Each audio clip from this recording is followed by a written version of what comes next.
तेनालीराम की कहानी माँ काली का आशीर्वाद। फ्रेंड्स, इस पोस्ट में हम तेनालीराम और माँ काली का आशीर्वाद कहानी शेयर कर रहे हैं।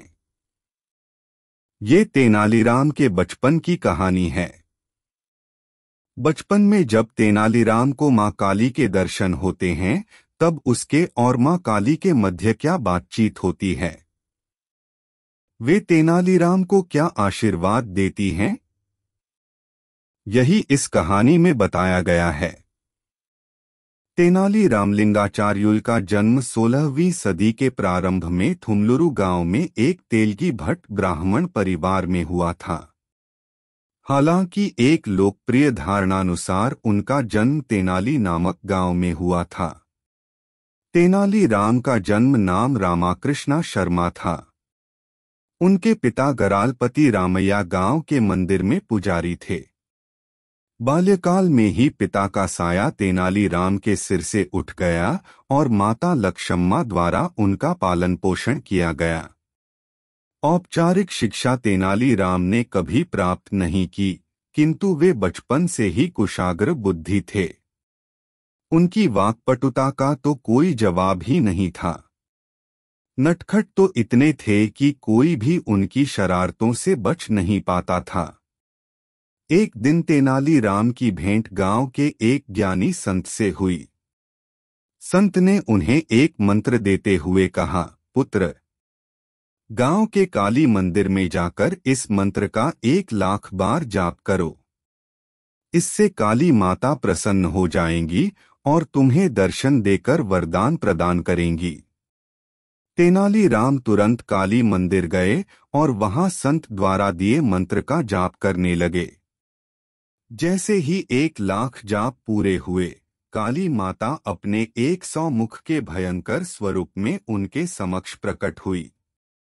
काली माता का भयंकर स्वरूप देख कोई भी सामान्य बालक भयभीत हो जाता, किंतु तेनालीराम भयभीत होने के स्थान पर जोर जोर से हंसने लगे। जब काली माता ने हंसने का कारण पूछा तो वे बोले, माता, मेरी तो मात्र एक ही नाक है।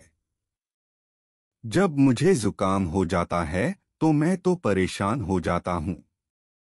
आपके तो 100 मुख होने के कारण 100 नाक हैं और हाथ मात्र 2। मैं सोच रहा हूँ कि ऐसे में आप क्या करती होंगी।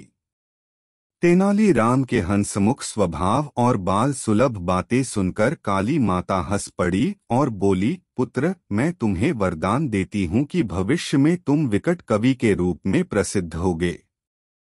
तुम्हारी बातें हर किसी का मनोरंजन करेंगी। वो तो ठीक है माता, लेकिन इससे मुझे क्या प्राप्त होगा? आप मुझे कोई और वरदान दीजिए, तेनालीराम बोले। तब काली माता हाथ में 2 कटोरे लेकर तेनालीराम से बोली, पुत्र, इन 2 कटोरों में से एक में ज्ञान है और दूसरे में धन। मैं तुम्हें दोनों में से एक चुनने का अवसर प्रदान करती हूँ। काली माता की बात सुनकर तेनालीराम सोचने लगे कि जीवन में ज्ञान और धन दोनों ही आवश्यक है। यदि दोनों ही वरदान मिल जाए तब कोई बात है। तेनालीराम को विचार मग्न देख काली माता बोली, क्या बात है पुत्र?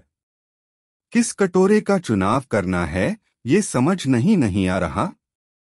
ऐसी बात नहीं है माता। चुनाव करने के पहले मैं बस एक बार दोनों कटोरे अपने हाथ में लेकर देखना चाहता हूँ, तेनाली बोले।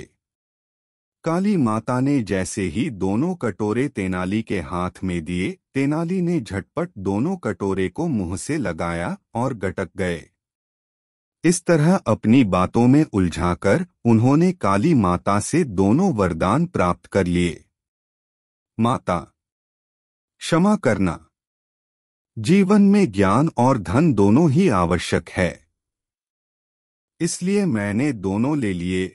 जब तेनालीराम ने भोलेपन से ये बात कही तो काली माता हंसने लगी।